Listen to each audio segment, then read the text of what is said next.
Good morning, everyone, and welcome to the first webinar from the South and East Network for Social Sciences, focusing on the Postdoctoral Fellows competition.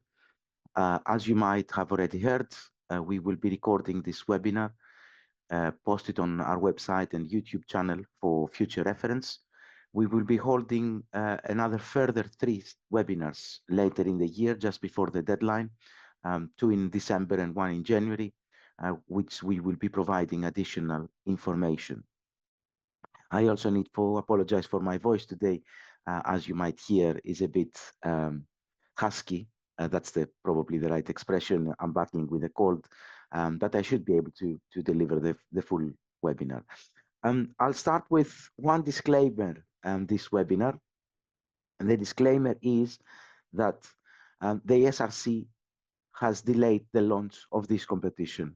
We received an email a few weeks back. The original launch of this competition was going to be on the 4th of November. The ESRC has emailed us asking us to delay the launch of this competition, as they're having their annual review with UKRI, which is the bigger funder where all the 7 councils belong to, and they wanted to see issues around the affordability of these competitions. So this delay has implications for 2 things. The first thing is the timeline. And the timeline last year was that the applications were submitted towards the end of January. We would do our initial sifting in February and March. Then we would have a final application with the full form in March, end of March, and then the main decisions were made in the beginning of May, communicated to the 4 candidates that we were able to put forward to the ESRC.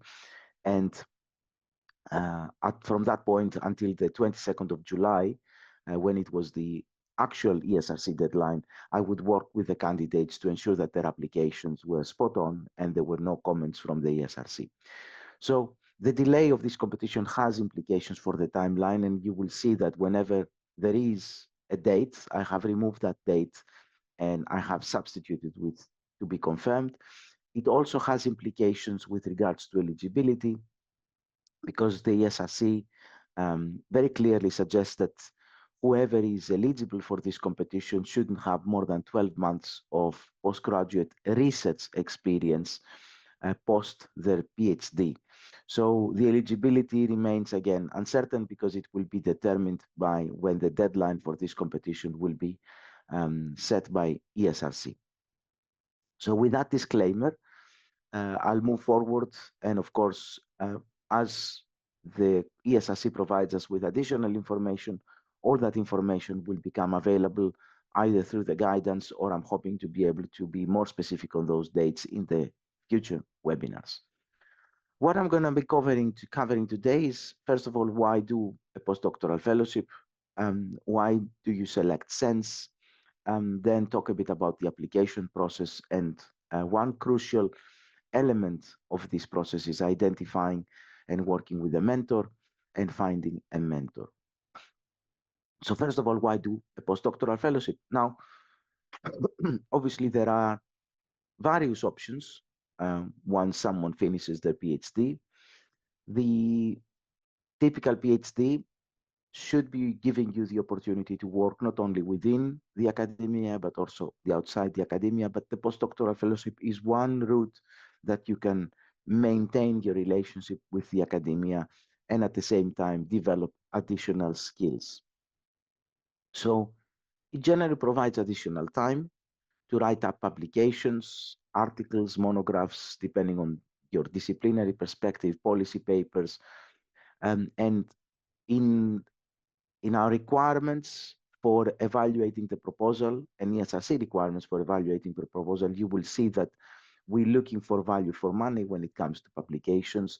We're looking for certainty. So if someone promises to deliver a monograph, we would like to have some certainty that, you know, this is not all up work in the air, but they have already been contacting publishing houses. They might even have a contract occasionally with one of the publishing houses.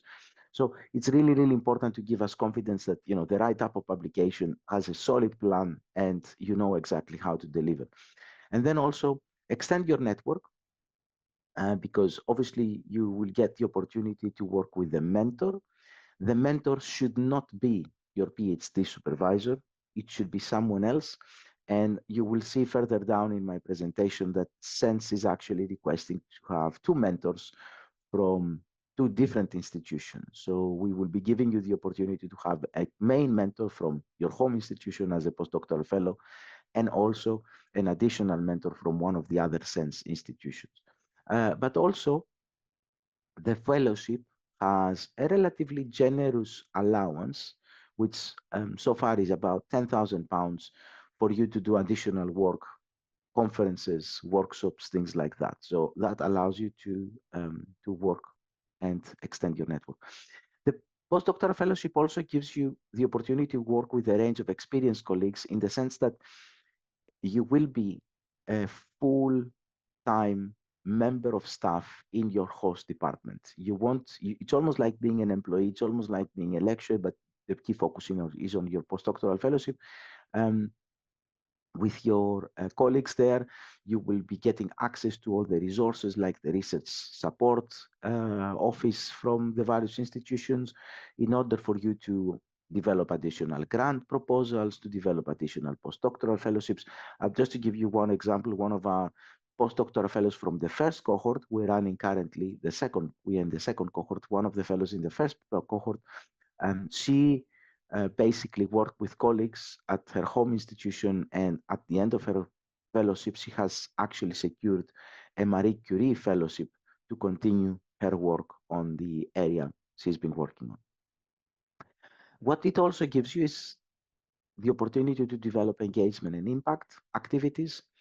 And that can also be part of your work plan and your deliverables. Occasionally, postdoctoral fellows develop specific toolkits, develop impact toolkits, transfer their work into policy. Again, one of our current postdoctoral fellows, she's working on language, and she's working with an organization called the Osmani Trust. And the main outcome of her postdoctoral fellowship will be an exhibition. And it's a very interdisciplinary project between social sciences and humanities. But this is a very clear example of engagement with society, communities, and impact. And also, as I said earlier, mentioned already, write up grant applications, and all these in the kind of setting of having short-term financial stability. So the fellowship is a year. The salary is negotiable with the host institution, but the range of the salaries we've been seeing so far, depending on the experience, is the equivalent of what a lecturer in their first appointment would get. So this is, it's not going to make you rich, as I say, but at least it provides you some short-term financial stability with a relatively good salary basis to pursue your aspirations during the fellowship. SENSS is one out of the 15 doctoral training centers that offers fellowships. In total, there are around 60 postdoctoral fellowships offered, and these are across the 15 DTPs. I have the 15 DTPs there. Each of those DTPs, once the ESRC gives us the go-ahead, will have a separate specific web page on their website, focusing on the way they recruit for the competition. Some of us recruit in a slightly different ways, others recruit in other ways, but what usually happens is we try to coordinate in terms of the quality. So just to give you an example, we hope that this year we will be having the director of the Cambridge TTP on our selection panel. Last year, I was part of the panel that selected the Cambridge postdoctoral fellow. So we have this collaboration across the DTPs to ensure that we all submit candidates of very good, high quality and equal quality. In total, there are about 60 postdoctoral fellowships, different DTPs have different numbers, but the average is around 3 to 4. SENSS, the South and East Network for Social Sciences, has 4 postdoctoral fellowship positions within that competition. The other thing I need to highlight here is that you can apply through 2 separate DTPs, but if you are successful for both DTPs, you will have to select the one that will put you forward to the ESRC. So you can't have 2 applications going to the ESRC. In the sense, you can't have 2 concurrent postdoctoral fellowships running at the same time. At the selection stage, you will need then yourselves to select which of the 2 DTPs will submit you to the ESRC, will make a nomination to the ESRC. I keep referring to this nomination to the ESRC. This is an ESRC competition. We are kind of the facilitators of that competition. So there is a chance that the ESRC could come back to us and ask for clarifications and things like that with regards to your application. Over the last few years, I have been working very closely with all our postdoctoral fellows. So far, we've recruited for 2 cohorts. And during that period of our selection, up until the ESRC deadline, so I review and re-review the applications, provide feedback, detailed feedback. So we haven't had any actually questions coming back from the ESRC with regards to our nominations. And I know that there have been other DTPs that effectively, occasionally they get some quite serious concerns from the ESRC with regards to the nomination. So our focus on quality and supporting you through the applications, I think what makes SENSS unique in this process. So who we are and what do we offer? We are a doctoral training partnership. We are funded by the ESRC, which is our main funding body, the Economic and Social Research Council. There are another 14 like us, as you've seen in the previous website, and our main bread and butter, if I may call it this way, is the PhD studentships. We offer about 40 every year. We have already 2 cohorts of 42 and 41, and so in total 83 PhD doctoral researchers. And we are in the process of recruiting the 3rd cohort. We've got this 3rd cohort, another 2 cohorts, and it's going to be the same, hopefully, for the postdoctoral fellows. So it's this year's cohort and then 2 more cohorts of postdoctoral fellows. We are a partnership of 8 institutions. Essex is the coordinating institution. The other institutions are East Anglia, Lincoln and Cranfield, further towards the north. And then we've got Goldsmith City, Middlesex, and Roehampton as the London partners. And in the ESRC postdoctoral fellowship competition, there are no quotas, so there is no guarantee that an institution will get one. So far, institutions like East Anglia, Essex, Goldsmiths, City, Lincoln have secured, and Middlesex have secured postdoctoral fellowships. And usually there is 1 or 2 postdoctoral fellowships for each institution every year. So no institution has ever, taken more than 2 postdoctoral fellowships. The fellowship should be sitting within one of our thematic panels. So when you apply for your fellowship, you should be telling us which of those thematic panels your fellowship fits with. They are not in order of importance. It's sustainability and climate emergency, health, well-being and social care, justice institutions, social change, resolving uncertainty and addressing crisis, digital social sciences, and advanced methods in social and economic research. And your home institution should participate in that thematic panel. And here we usually look at that by exception. So most institutions participate in most thematic panels, with the exception of Cranfield, that doesn't belong in health, well-being, and advanced methods. Lincoln, which doesn't participate in the advanced methods, and Middlesex, which doesn't participate in digital social sciences. So if your area is health, well-being, or advanced methods or digital social sciences, you need to carefully whether that institution is not participating in that thematic area. But generally speaking, if you talk to your operational lead at your home institution, you should be able to resolve that issue. A bit more about the postdoctoral fellowship and what does it cover. So this is the financial part. So the fellowship can be for 1 year full-time or up to 2 years part-time. So the minimum ESRC will allow is 50% working on that fellowship. You could effectively have anything between 0.5 and 1 full-time, and that will extend the fellowship slightly more between the 1 and 2 years, and obviously the salary will then be by pro rata. So if you're getting a 50%, you will get 50% of your fellowship salary in the first year and 50% of that fellowship salary in the second year. So there is a salary. As I said, the range of that salary is usually around grade 7, the early stage of grade 7. It's the equivalent of a lecturer salary, and additionally provides £10,000 to support your work, funding for attending conferences and things like that. And the grants include other costs. So the way the ESRC is funding this one is at 8% full economic costing, which means that the university that hosts your fellowship takes additional funds for office space, IT support, and this is why these fellowships are very attractive for home institutions. So from an economic point of view, your home institution will actually receive substantially additional funds for your fellowship, and therefore we would expect them to give you office space, IT support, everything like that. You will be working as a full-time member of staff.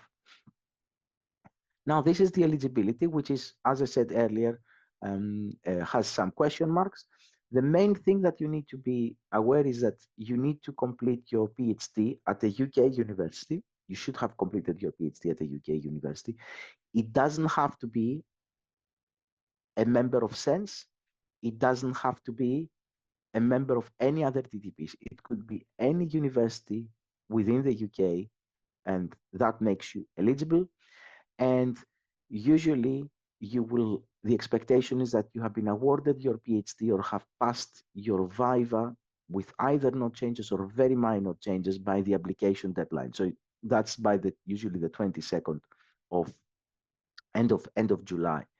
The ones that have major corrections, usually they're not expected to be eligible, because that means that they won't be able to have completed the PhD by the 1st of October, when is the start date. But usually those that miss the deadline for 1 year are eligible for the year after. So there will always be 1 year that you will be eligible for the postdoctoral fellowship scheme. And for those that are with the minor corrections, we would expect them to have awarded their PhD by the 1st of October when the fellowship starts. Sometimes we get requests from applicants to delay the start. Occasionally, the SRC allows us to delay the start post the 1st of October, but in the vast majority, they wouldn't expect us to delay it any further beyond January 2027 in this case. And also what the SRC expects you not to have is no more than 12 months of active postdoctoral research experience. And here I'm talking about research experience, not teaching experience. So if someone has had a teaching contract with an institution for 12 months, or they've been working as graduate teaching assistant, this does not count towards active postdoctoral research experience. So it's only if you were working, for example, as a research assistant or research associate of someone, that we would start to look into your application. And obviously, what usually happens there is candidates come to us and we determine together with them whether they meet that criterion or not for the eligibility, so they can move forward with their application. Now, how do we apply? We've got 2 stages. The first one is phase 1, which is an expression of interest phase, is a relatively light touch phase. Usually the deadline is sometime in January. Now, depending on what's going to happen with the ESRC deadline, that might be pushed towards end of January or beginning of February. Just to give you a sense, when we had the original deadline of the 4th of November, our expression of interest deadline was on the 10th of January. Now, that obviously has now to be pushed at least by 2 weeks back. And what happens there is your home institution will review those expressions of interest. They will look at whether you have already a mentor, whether you have a solid work plan, and then they will be asking you, they will be inviting you to put in a full application. And the deadline for that full application usually is end of March, beginning of April. Again, last year's, just to give you a sense, it was going to be was the 25th of March. We hope that this year will be probably sometime in the middle of April. After this deadline, SENSS reviews those applications, and what will happen is we have a panel. I usually chair the panel. We have someone from the management board, someone from the thematic chairs, and a postdoctoral fellow from the previous year attending those interviews as member of the panel. We are usually shortlisting about 8 to interview on a single date, and we basically let those 8 know. We usually have 4 nominations plus 2 reserves because people might change their minds, and therefore we need to have enough nominations every year. Just to give you a sense of the numbers, last year we had about 40 expressions of interest. Out of those, we had just under 30 invitations to complete the full application. And then we had probably about 25. I think there were 1 or 2 people that decided not to go ahead with the full application. We had about 25 applications to shift through. 8 of those, so 25% of those, got interviewed, and 4 got nominated, plus we got 2 reserves. We also maintain the 2 reserves just in case the ESRC, any of the other DTPs, fails to fill all their spaces, and the ESRC sometimes, it hasn't happened, it has happened only once in the past, where the ESRC has asked us to submit an additional nomination because there was less demand for other DTPs. And that was in the previous competition, not during this DTP, but in the original DTP.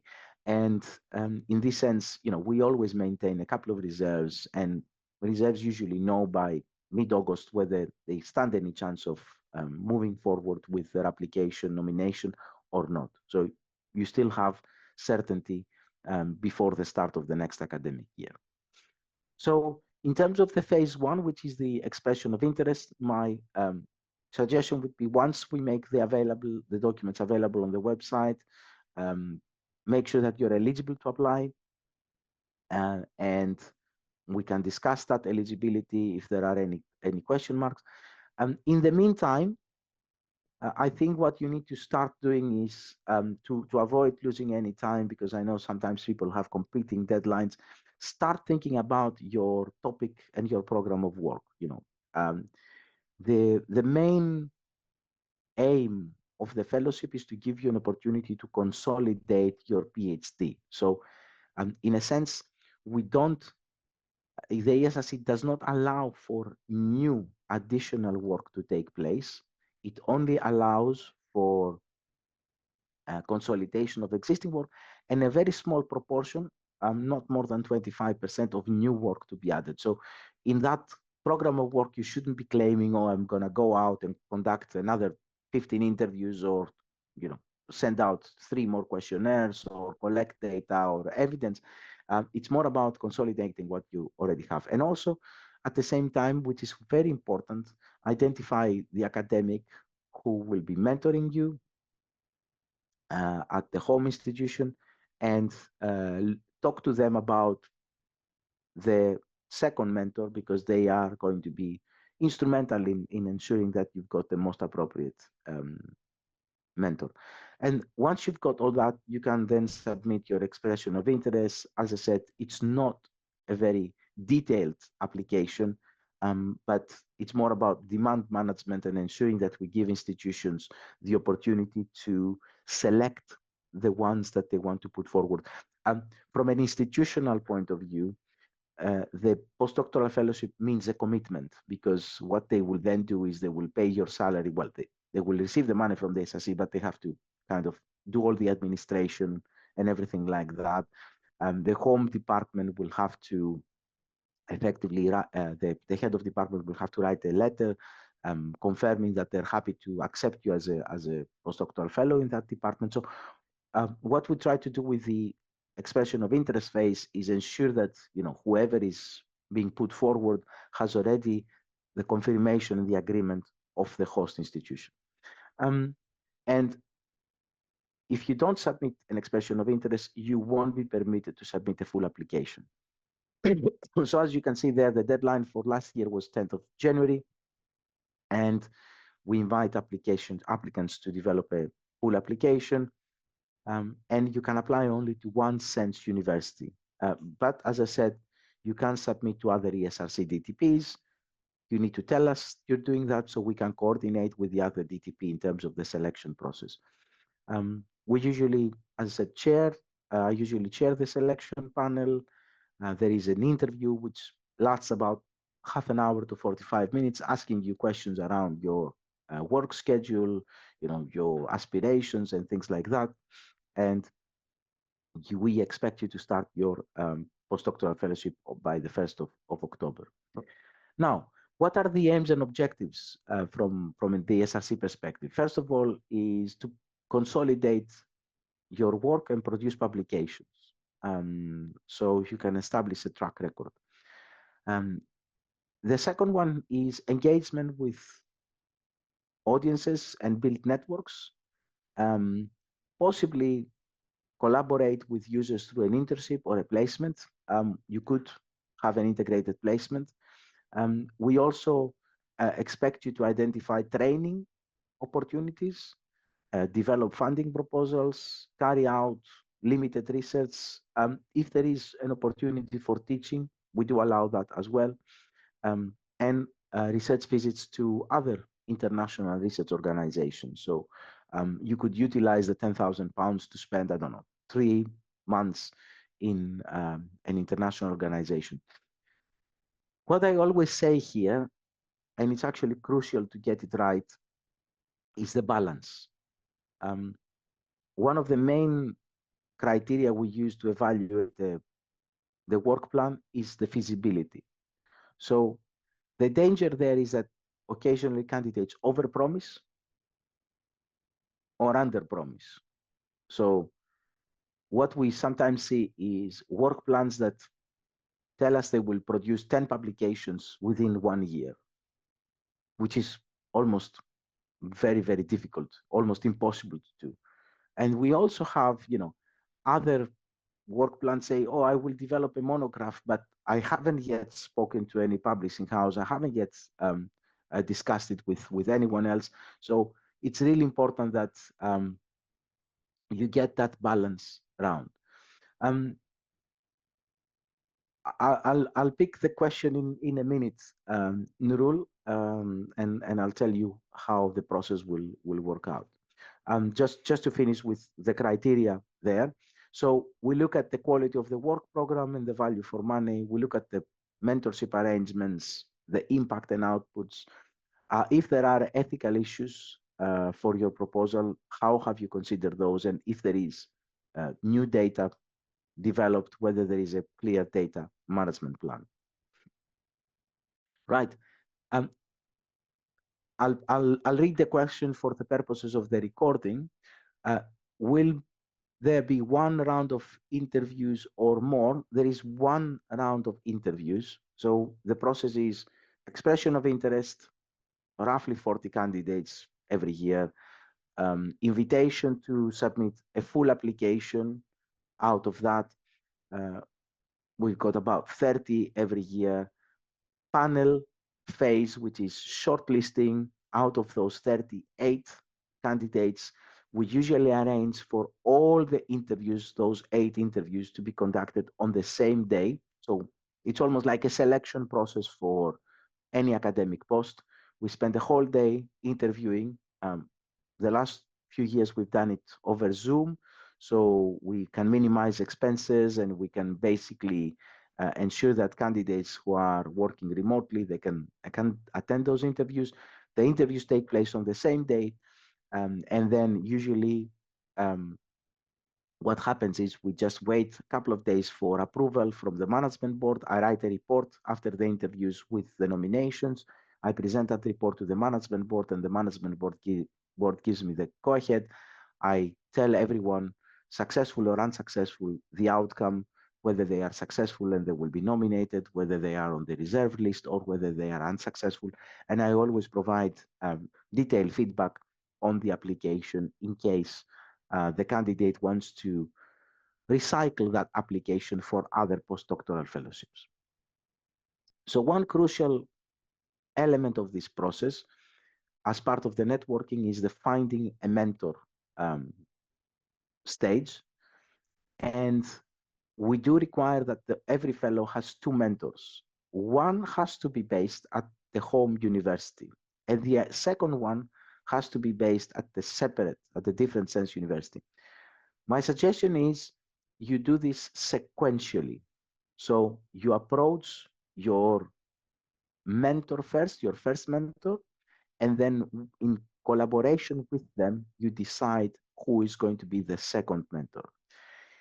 Equally, you could take a step back and discuss with your supervisor who they consider from their network to be an ideal mentor for you, and you ask them to do the introduction. It's obviously easier if someone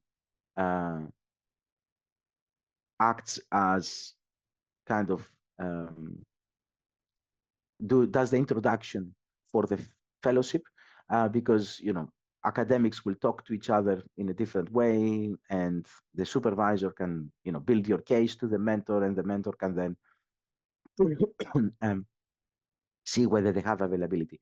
The time of the mentor, the cost for the time of the mentor is covered by the application funding. So the mentor will not offer, the 2 mentors will not offer time for free. They will actually be involved and paid for their time. And that's going to be paid again in full economic costing. And the reason why we require the second mentor to be at a separate university is because we would like the fellow to be exposed at different institutional practices and expand their academic and non-academic mentor. So applicants must name 2 mentors in their full applications. We don't necessarily expect you to have that by the expression of interest phase, but in the full application, we expect you to have 2 mentors named in that application. So talk to your supervisor team and leverage their networks, identify experts in their area from science institutions, look at the publications, editorships in journals, other publicity. It's also what you want to achieve. So if you want to focus more on your engagement and impact, your mentors should have a very clear understanding of that. If you want to develop publications, then the mentor should have very clear expertise on that. The second question here is, can the first mentor be from the same department as my PhD? The answer is yes. So we have had cases where fellows remained within the home department. My advice is always, don't stay at the same institution where you did your PhD, in the sense that it's good. The purpose of this scheme is for you to expand your networks, to expand your connections. So by staying as postdoctoral fellow within your home institution where you did your PhD won't give you much of that.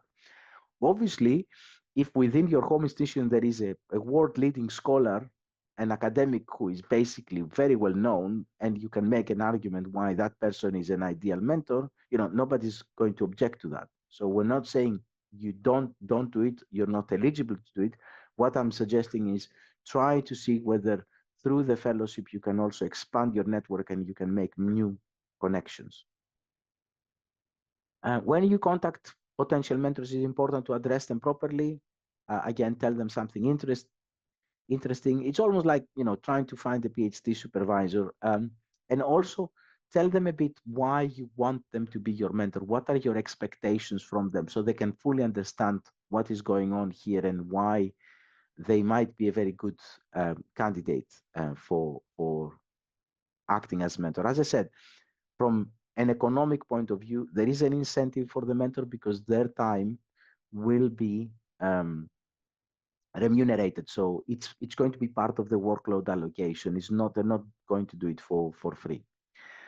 I think that's all I had to say with regards to the competition for this year. Again, closing with a disclaimer that we are still waiting from the ESRC to find out what's going to happen with deadlines and the launch of the competition. Once we have confirmation from the ESRC, what happens, the process is we'll let the 8 institutions know. We open it up on our website. There will be a very detailed website with all the guidance, all the process material and everything like that. The HI Apply, which is a platform that we use for our PhD applications, will also be the one that we're using for this scheme. It will open for the expression of interest phase. But I think in the meantime, because of that uncertainty, my suggestion would be to do 2 things.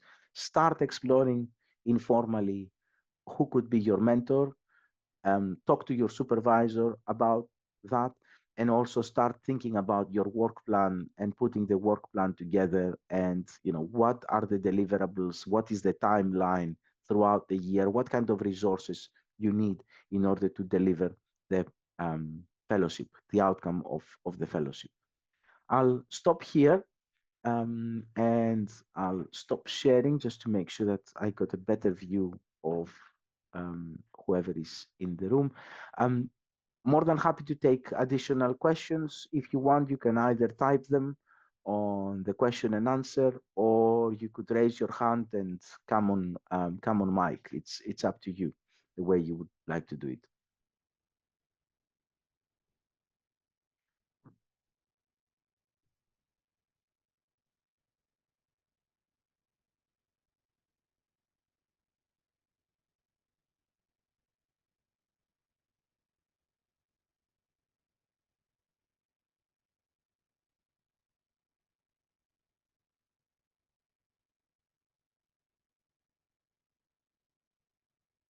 Yes, Nurul. I've given you permission to talk. Oh, hello, good morning. Yeah, thank you very much for such an informative session. It's really helpful as I'm waiting to apply for this. Basically, I have already submitted my thesis in September, expecting my viva this month. Mm-hmm. If everything goes in order, hopefully I'm applying. So one question, I don't know whether it's, you would be the right person for answering this question.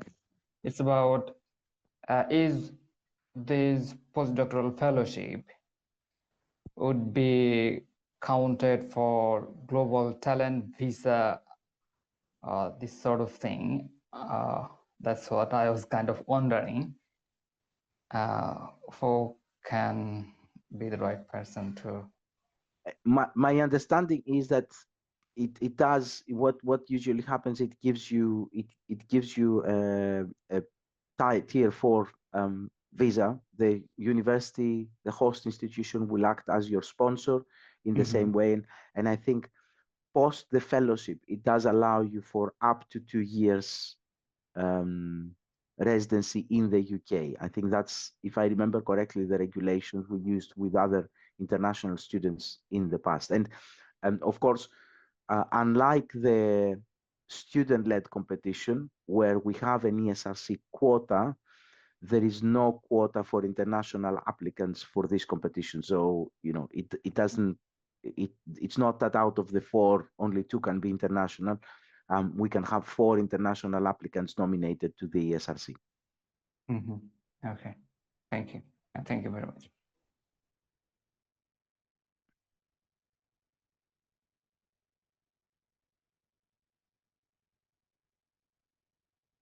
Right. If we don't have any other questions, I'll stop the recording then. The recording will be made available on our website and YouTube channel. And obviously, as I said, okay, before I count, the valid 12 months are counted starting from the day of passing the Viva or from the day the PhD title was awarded. No, it's from the day the PhD title is awarded. So this is where, from that point, you should not have more than 12-month postdoctoral research experience. So if someone, for example, received their PhD back in the summer, and they're currently working as research assistant, typically they need to stop working as research assistant when they submit their application, so they can remain eligible. So they have less than 12 months postdoctoral research experience. But again, usually if the case is not always, and we had a couple of cases last year, if I remember correctly, if the case is not so straightforward, we're always here to support and talk to candidates independently, individually, to ensure that whatever they do and whatever they submit is eligible for this competition.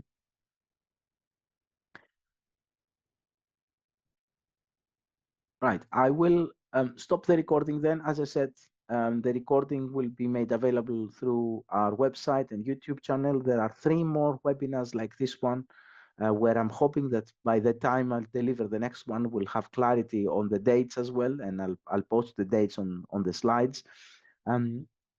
So feel free to join one of those later in December or in January. As I said, we yet don't know when the ESRC will launch this competition. At the moment, we are about roughly 2 weeks away from the original launch. So we're expecting that if we were going to launching anytime between now and end of December, the expression of interest deadline will be sometime in February. The full application will be sometime in April. And then I'd expect that around May, June, we will be interviewing for candidates. So at least people have enough notice to plan their year, the next academic year, and to have certainty about where they will be based. Thank you very much for attending. Thank you very much for your questions, and looking forward to receiving your applications or seeing you in one of the next webinars. Thank you.